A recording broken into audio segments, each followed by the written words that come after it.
Hello दोस्तों, this is deal Gary. आइए आज हम स्टडी करेंगे बैंक निफ्टी की। दोस्तों, बैंक निफ्टी में डेली चार्ट में हम देख रहे हैं कि ये जो हमारी ट्रेंड लाइन है कंटिन्यू इसी को टच करते हुए मार्केट अप साइड में जा रही है।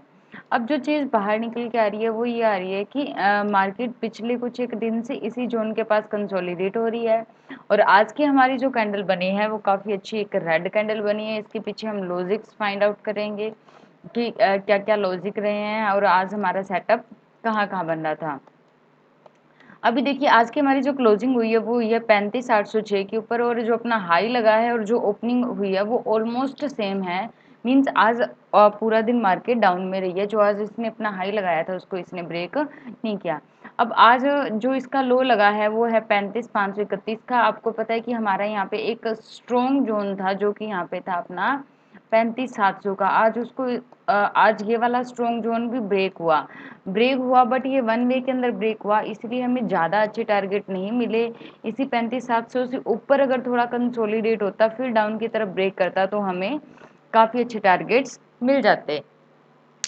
और अभी जो लो लगा है कैंडल ने वो है 35,531 का। अब ये वाला लो ब्रेक होने के बाद हमें काफ़ी अच्छे टारगेट मिलेंगे बट अभी भी 35,700 स्ट्रॉन्ग जोन है। उसके पीछे हम रीज़न देखते हैं। रीज़न जानने के लिए हम चलेंगे छोटे टाइम फ्रेम पे।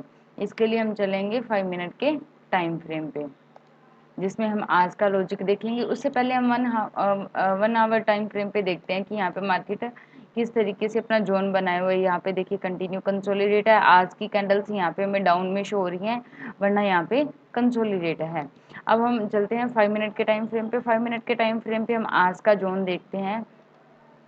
आज के जोन के साथ साथ हम कल का जोन भी स्टडिंग करेंगे कि कल के जोन में क्या कुछ बना था। अब यहाँ देखिए दोस्तों, कल जब मार्केट यहाँ पे कंसोलिडेट हुई है मॉर्निंग आवर में यहाँ पे कंटिन्यू कंसोलिडेट रहने के बाद एक जोन बनाई है। एक जोन बनाने के बाद इसने डाउन की मूवमेंट दी और उसके बाद यहीं पे कंसोलिडेट होके ये क्लोज हो गया। आज मार्केट गैप देखी हल्के अप में ओपन हुई बट जो इसने फर्स्ट कैंडल बनाई है वो डाउन की कैंडल बनाने के बाद जो फर्स्ट कैंडल थी इसी के डाउन में ही इसने 3 यहाँ पे कैंडल्स बनाई जो फर्स्ट कैंडल के ऑलमोस्ट इनसाइड है। और जैसे ही ये वाला लो ब्रेक हुआ, लो ब्रेक होने के बाद हमें यहाँ पे एक अच्छी मूवमेंट मिली।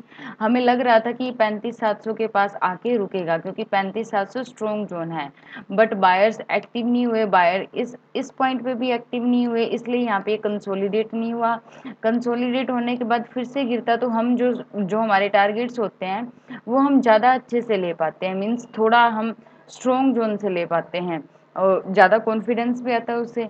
अब यहाँ पे देखिए 35,720 के आसपास यहाँ पे दो एक कैंडल ग्रीन बनी है बट ज़्यादा ग्रीन नहीं बनी। इट मीन्स कि बाय यहाँ पे ज़्यादा एक्टिव नहीं हुए और फिर से डाउन की मूवमेंट। उसके बाद देखिए उसके बाद यहाँ पे कुछ एक देर तक मार्केट यहाँ पे कंसोलिडेट रही है। कंसोलिडेट रहने के बाद जो डाउन जोन आया था ऑलमोस्ट उसका 40 to 45% यहाँ पे इसने रिकवर किया अप साइड में और अप साइड में ये स्लो एंड स्टडी धीरे धीरे ये गया है एंड लास्ट में कैंडल यहीं पे क्लोज होगी। यहाँ पे कंसोलिडेट रहा। अब ये तो थी अपनी आज की जोन जिसमें हमने देखा। कल वाले में क्या था, कल मार्केट हल्की अपनी कंसोलिडेट रही और फिर सेलर्स इसको डाउन ले आए। आज सेलर्स मॉर्निंग टाइम से ही हैवी थे, बायर एक्टिव हुए नहीं, इसलिए सेलर इसको कंटिन्यू 35,530 तक लेकर आ गए एंड उसके बाद कंसोलिडेट हुआ तो बायर्स ने थोड़ा उसे अप लेके गए।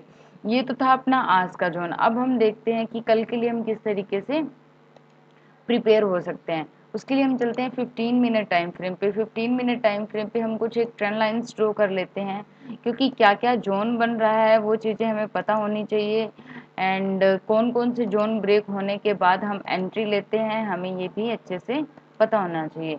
अब देखिए ये वाली जो हमने ट्रेंड लाइन्स ड्रॉ की है इस ट्रेंड लाइन के बीच में ही 1 touch 2 touch 3 touch and 4th touch अभी यहाँ पे नहीं आया। डाउन में 1 2 3 एंड 4th। अब अगर आपने इस तरीके से ऑलरेडी पहले से ड्राइंग की हुई है तो आपको ये पता चल जाएगा कि ये जो हमारी ट्रेंड लाइन है इसको इस थर्ड कैंडल में यहाँ पे ब्रेक हो रहा है तो हमें डाउन की मूवमेंट लेनी है। अगर आप ज़्यादा मूवमेंट नहीं ले पाते हो तो 900 से लेकर 700, क्योंकि 700 हमारा स्ट्रॉन्ग एक हॉरिजॉन्टल लाइन थी। वहाँ तक तो आप एक छोटी मूवमेंट ज़रूर ले ही सकते हैं 150 से 200 पॉइंट की। अगर आप वहाँ पे थोड़ी देर सस्टेन करते हो तो एक डाउन तक की आप मूवमेंट ले सकते हो। इसलिए हमें हर तरीके से trend lines and horizontal lines always draw करके रखने चाहिए। अब देखिए दोस्तों, जो बैंक निफ्टी में सबसे इम्पोर्टेंट पॉइंट है वो ये है, लर्निंग पॉइंट है, आप इसे नोट कर लीजिए।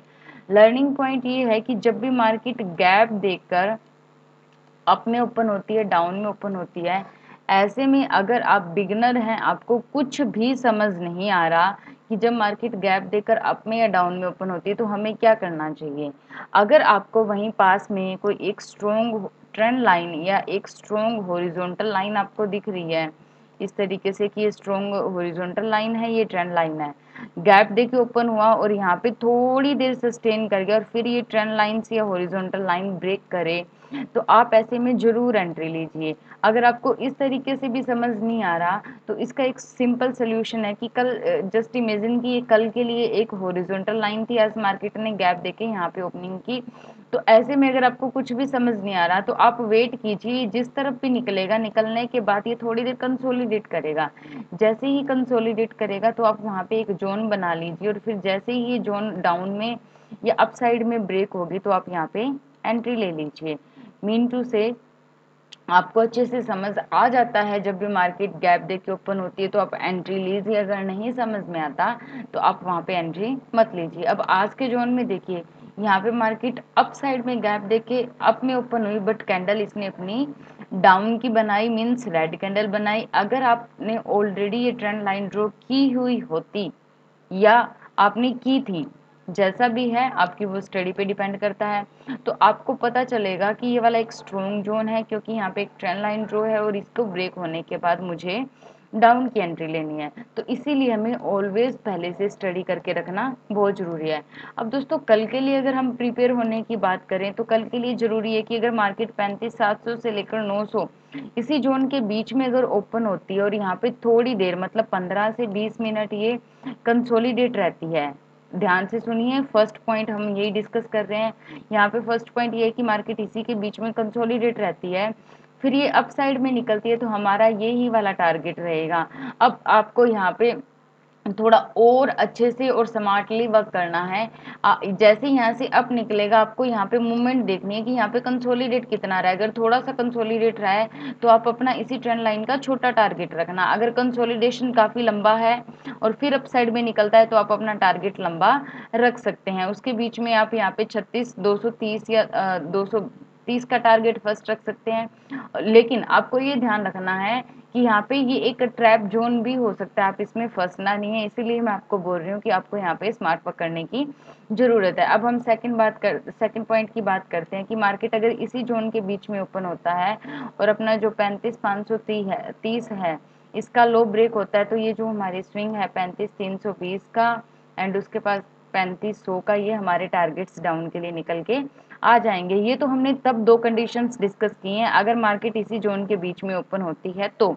अगर मार्केट गैप देकर अप साइड में या डाउन साइड में ओपन होती है तो ऐसे में हम कंसोलिडेट होने का वेट करेंगे और हम ये पॉइंट्स नोट करेंगे कि अप साइड में और डाउन साइड में कौन कौन सी रेंज है जिसके बीच में मार्केट कंसोलिडेट हो रही है। और अगर अप साइड में निकलता है तो फिर हम उसके अकॉर्डिंग, एंड डाउन साइड में निकलता है तो उसके अकॉर्डिंग हम अपने टारगेट्स डिसाइड करेंगे।